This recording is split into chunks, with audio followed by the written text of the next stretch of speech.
Bien, en esta última clase del curso, el tema que vamos a ver es el de la filosofía de la liberación. Entonces hemos visto cómo hay una continuidad, ¿verdad? Una especie de hilo conductor eh, entre las diferentes generaciones. Hemos visto cómo poco a poco, junto a la normalización de la filosofía, también va surgiendo una conciencia acerca de la necesidad de hacer una filosofía desde América Latina, y poco a poco esto va tomando cuerpo, ¿verdad? Ya esto se ve mucho más claro en la generación de los forjadores, ¿verdad? Que ya tienen pues como muy claro, ¿no? Que tienen que preparar el camino para que la generación de los años 50, que es la de Sea y eh, Charles Armondi y estos autores que vimos en la clase anterior, pueden ya comenzar a concretar este proyecto de la filosofía latinoamericana.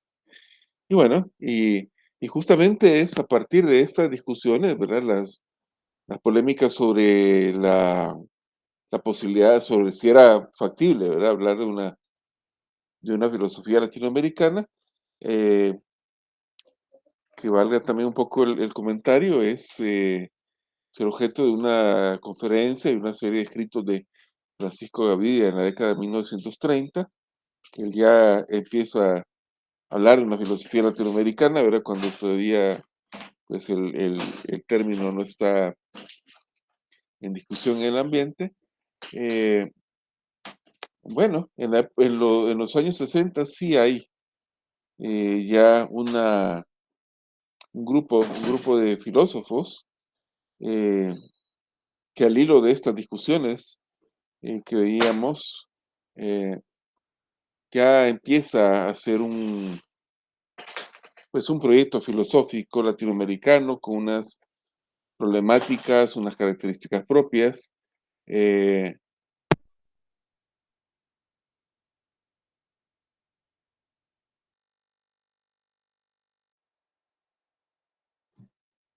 Perdón, había una falla con el micrófono. Eh, y hay un grupo de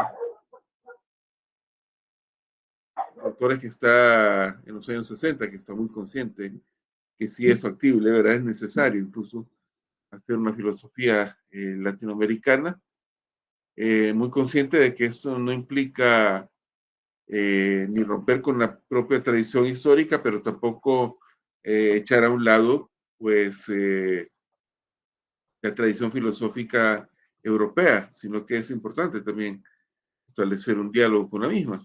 Y quizás la producción filosófica más destacada, ¿verdad? Más sólida, más rica, es la filosofía de la liberación, aunque quizás sería más apropiado enunciarlo en plural, ¿verdad? Hablar de las filosofías de la liberación, eh, porque se trata de diferentes autores. Está por un lado el núcleo argentino, que es quizás el más conocido, ¿no? Con Dussel, eh, Escanone, Osvaldo Riles, bueno, una serie de filósofos y teólogos muy interesantes, pero también podemos hablar de una filosofía de la liberación en Francis Lambert o Ignacio Ellacuría. También podríamos hablar justamente de este proyecto, ¿no? Con unos matices distintos, ¿verdad? Incluso hay como ciertas polémicas o ciertas diferencias muy marcadas. Es importante, si quieren buscar ustedes o ahondar un poco más al respecto, eh, el libro de Horacio Cheruti Goldberg, que es uno de los integrantes más jóvenes del grupo argentino, que se llama Filosofía de la Liberación, para que vean un poco los diferentes matices. Hay un contexto de la época que resulta muy interesante y permite pues darnos cuenta que la filosofía de la liberación no es un producto aislado, no nace por generación espontánea. Por supuesto que es resultado de toda la acumulación histórica del pensamiento filosófico, pero también está muy relacionado con los fenómenos históricos de los años 60. Por ejemplo, la Revolución Cubana en el plano político significa un hecho importante, ¿verdad? Que marca la época. Eh, bueno, no solamente a nivel político, a nivel de los movimientos insurgentes que inspira este proceso histórico, sino también por una conciencia de lo latinoamericano, ¿verdad? Muy fuerte, una vuelta, digamos, eh, hacia América Latina. Eh, Esto es importante, ¿no? Y las producciones intelectuales también, que son muy características de la época, son unas producciones intelectuales sumamente interesantes. Estamos hablando del periodo de la teología de la liberación, de la pedagogía del oprimido, Paulo Freire, de la teoría de la dependencia, ¿verdad? Que pusieron algunos economistas brasileños como Teotonio dos Santos, Rui Mauro Marini o Giovanni Bambirra, por ejemplo. El llamado boom de la literatura latinoamericana, bueno, esas y otras producciones intelectuales también son parte de este contexto, ¿no? Un esfuerzo intelectual muy serio de reflexionar, de producir arte, de hacer teoría, ¿verdad? Hacer pensamiento, de hacer cultura desde las raíces latinoamericanas. Entonces, en ese sentido, la filosofía de la liberación no es un producto aislado, ¿verdad? No es un hecho aislado, no es nada que surja eh, por generación espontánea, sino que tiene todo este contexto. Además, está muy...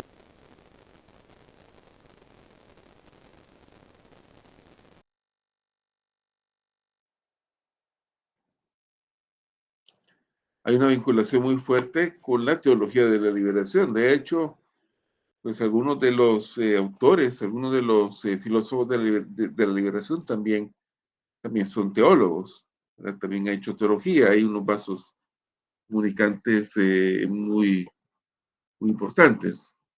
Eh, el contexto de, como le llama Carlos Berley, creo que acertadamente, el núcleo argentino tiene,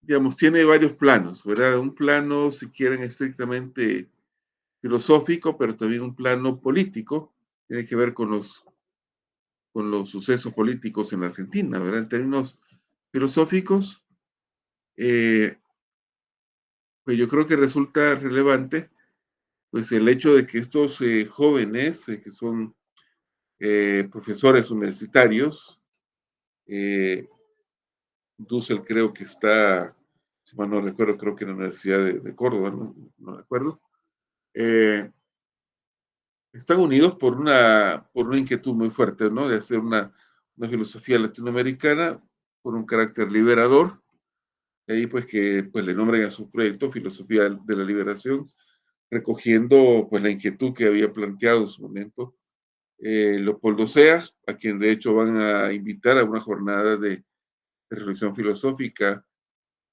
en la Universidad de El Salvador, en la localidad de San Miguel, en Argentina.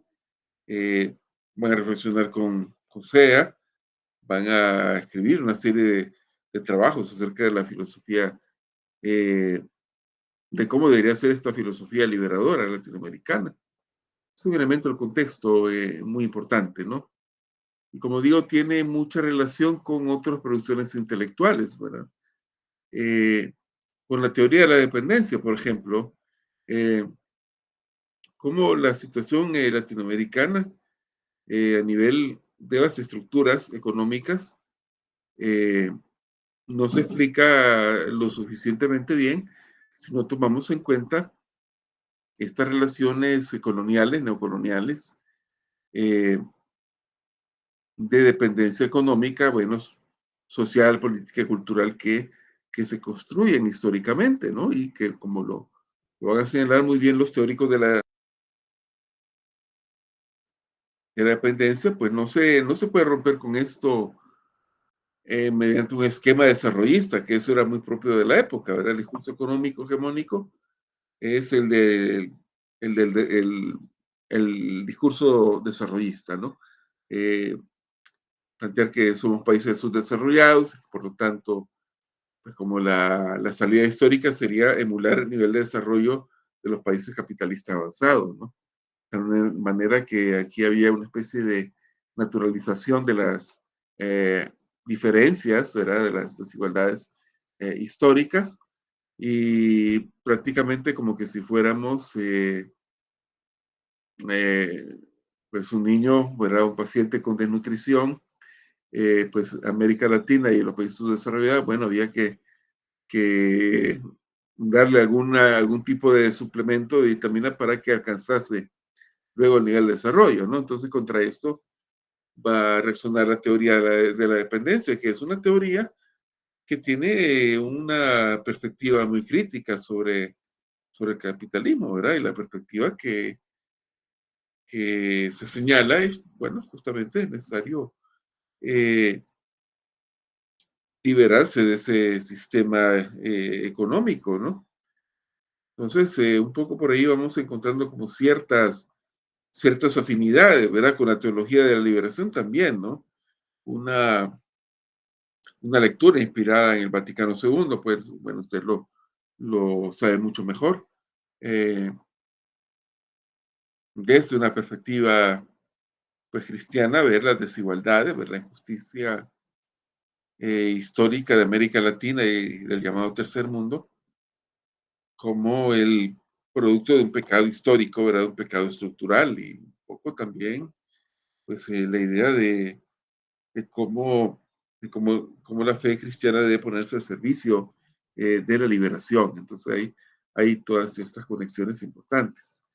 Eh, la actividad de este núcleo de profesores jóvenes argentina no va a tardar mucho tiempo en ser perseguida. Dussel, ¿verdad? Y otros de estos filósofos, algunos de ellos van a la cárcel, o en el caso de Dussel van también al exilio. Eh, digamos, un grupo sumamente diverso de autores. ¿Verdad? Recordemos que está también Osvaldo Ardiles, está también eh, Horacio Ceruti. eh, Hay una serie de filósofos muy importantes que tienen también ciertos matices, ¿verdad? Para algunos eh, hay una lectura de la realidad que arranca con la idea o con planteamiento del protagonismo del pueblo como un sujeto histórico, ¿verdad? Para otros autores como Ceruti, bueno, habrá diferencias muy grandes en torno a este tema, ¿verdad? Por ciertas cuestiones políticas que si quieren ustedes pueden profundizar leyendo el libro de Horacio Ceruti. Uno de los autores más consolidados o más reconocidos de todo este grupo, que por sí mismo es un grupo de autores muy interesante, es Enrique Dussel, ¿no? Dussel, como hemos dicho, va a verse en la necesidad de exiliarse en México. En México tiene pues un desarrollo muy interesante de su filosofía. Es un autor que va a dialogar, un autor bueno que viene eh, de una formación inicial en la fenomenología de Heidegger, que luego va a dialogar con Levinas, estar con la obra de Marx. Eh, y va a constituirse, creo yo, en un referente filosófico importante a nivel mundial, ¿verdad? Porque es un autor que dialoga también críticamente pues, con grandes expositores de la filosofía occidental, ¿verdad? Como Apple, Rorty, Bátimo, etcétera.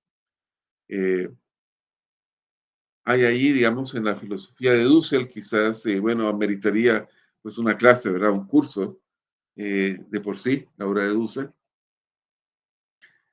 Eh,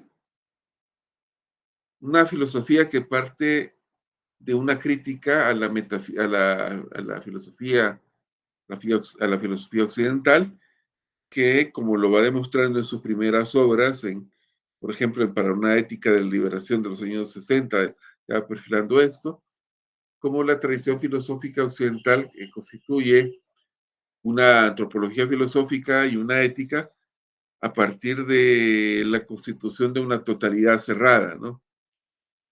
Es decir, este sujeto del pensamiento occidental es una totalidad clausurada en sí misma, eh, y que se autojustifica, se autolegitima, ¿verdad? Ahí hay como esta especie de egocentrismo, ¿no? En esta metafísica occidental, desde los griegos, ¿no? De hecho, es altamente recomendable, pues, los dos volúmenes de humanismo semita y humanismo helénico, para ver esta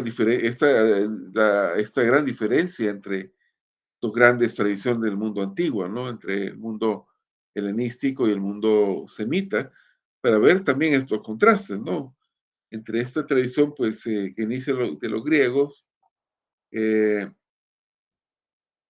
que está, como digo, muy encerrada en sí misma, eh, que excluye al otro, ¿verdad? Bueno, la referencia al otro, tú se la va a descubrir de manos del filósofo lituano Emmanuel Levinas.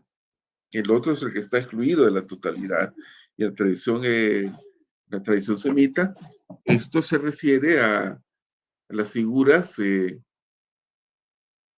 la viuda, el huérfano y del extranjero, ¿verdad? Es aquel otro que está excluido, que está en una situación sumamente desventajosa, ¿no?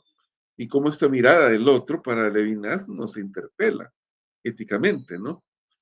Eh, de tal manera que un paso para romper con esa totalidad dominante de la filosofía occidental pues este rostro del otro que se llama Levinas. Pero usted dirá, bueno, a Levinas le faltará dar un paso que es importante que lo demos. Eh, Ver al otro también, no solamente de la perspectiva de estas figuras de la ética semítica, sino también ver al otro como los excluidos históricamente del sistema capitalista, ¿no? Los países colonizados, ¿verdad? América Latina, o las regiones, ¿no? América Latina, Asia y África, como lo que está, pues la alteridad excluida de esa totalidad dominante, esa totalidad hegemónica. Entonces va a ser muy interesante también el diálogo que Dussel va a emprender en los años 80 con el pensamiento de Marx, ¿verdad? Y hay una serie de 4 libros que le dedica pues al estudio, ¿verdad? Es una lectura muy minuciosa, tanto de estos escritos preparatorios del Capital, que se conocen como el Grundrisse, ¿no? O los fundamentos de la crítica de la economía política, como de las diferentes redacciones del Capital. Eh, para Dussel es importante ponerle mente a esto, ¿verdad? Recuperar a un Marx que se lee también desde esta tradición ética, ¿verdad? Bueno, hay un libro, si no lo conocen, yo también se lo recomiendo, pues de un modo vehemente que lo lean, que se llama Las metáforas teológicas de Marx. Como bueno, Dussel desarrolla pues, este planteamiento, ¿verdad? Claro, Dussel está claro que Marx no es un teólogo, no pretende ser teología, lo que pretende es hacer un análisis del sistema capitalista, pero eh, a lo largo del Capital y a lo largo de muchos de sus escritos encontramos metáforas, tienen connotaciones, contextos del Antiguo y del Nuevo Testamento, metáforas que describen pues este proceso de deshumanización del capitalismo, ¿no? Eh, Metáforas donde encontramos una descripción muy fuerte del carácter demoníaco del sistema capitalista, de cómo el capital es, pues, en buena medida, pues, una especie de anticristo, ¿no? Eso lo desarrolla muy bien en ese texto, y yo creo que es un texto sumamente sugerente, ¿verdad? Tanto en la vía filosófica como en la vía de la teología, ¿verdad? Las metáforas teológicas de Marx. Ese es uno de los autores importantes de la filosofía de liberación. Ahora, si nos movemos un poco del núcleo argentino, quizá me he centrado mucho más en Dussel, porque es el autor que yo en lo particular he profundizado un poco más, es también más conocido. Obviamente, pues hay, como digo, autores muy interesantes, ¿verdad? Muy potentes como Scanone, ¿verdad? Como otros autores. Pero si nos movemos un poco de ese núcleo argentino y nos vamos a, eh, pues acá en Centroamérica realmente, dos autores importantes que no son centroamericanos de nacimiento, sino que, digamos, lo son por opción. Me refiero a Franz Michelhammer y a Ignacio Yacuría. Pero ya probablemente pues estén ustedes más familiarizados con la obra de Yacuría, probablemente también hayan pues leído algo de Franz Michelhammer, precisamente por los diálogos de estos autores con la teología de la liberación. Eh, Frank Kinkelhammer es un economista alemán que vivió muchos años en Chile en los años 70, en la época de Salvador Allende,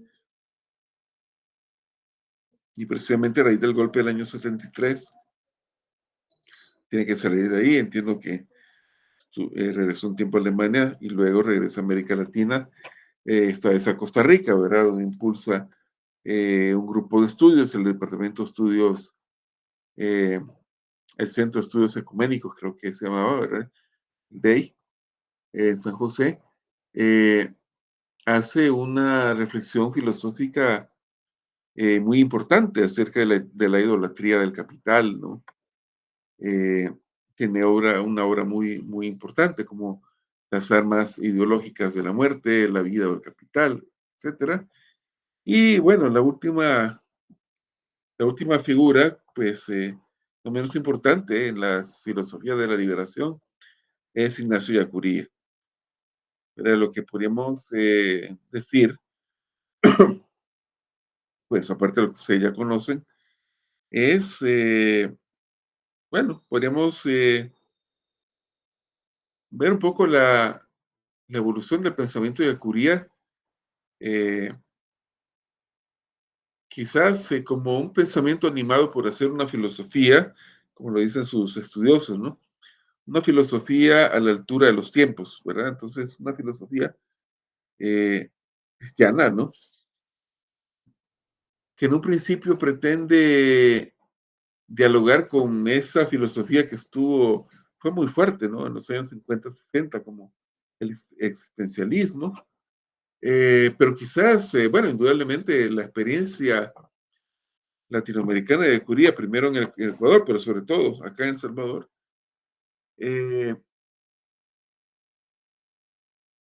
le da como este carácter, ¿no? De filosofía de la liberación, ¿verdad? Un intento tal vez ya no tan enfocado en querer dialogar con estas filosofías, pues muy interesantes, ¿verdad? De hecho, hay un artículo del año 80 que se lo dedica pues, a la muerte de Jean-Paul Sartre, el gran filósofo existencialista, sino, bueno, un filosofar desde una nación empobrecida como El Salvador, en función de un proyecto histórico liberador, ¿no?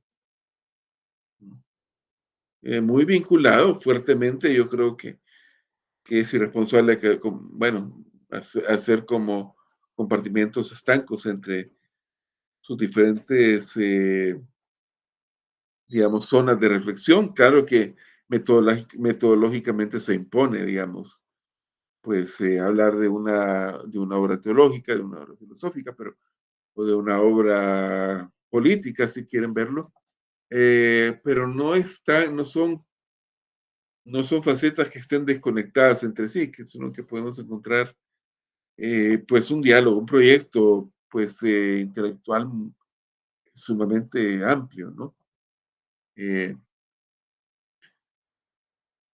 de cómo esta filosofía, que bueno, es la filosofía subiri, que para Yacuría es una filosofía muy importante, ¿verdad? En tanto recupera el carácter fundamental de la realidad como el objeto de estudio de la filosofía, pues filosofar desde estas categorías en América Latina Es una filosofía de la realidad histórica.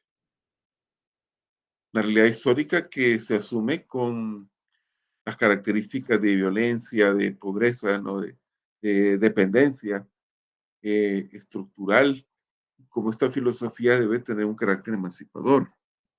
Pero esto para decirlo, para darles a ustedes como un brochazo de una temática que perfectamente nos puede llevar, pues, muchísimas sesiones más, perdón, pero realmente, bueno, la duración del curso nos impide profundizar, ¿verdad? Simplemente, pues, dejar como algunas inquietudes, ¿verdad? O algunos indicios que les pueden resultar importantes.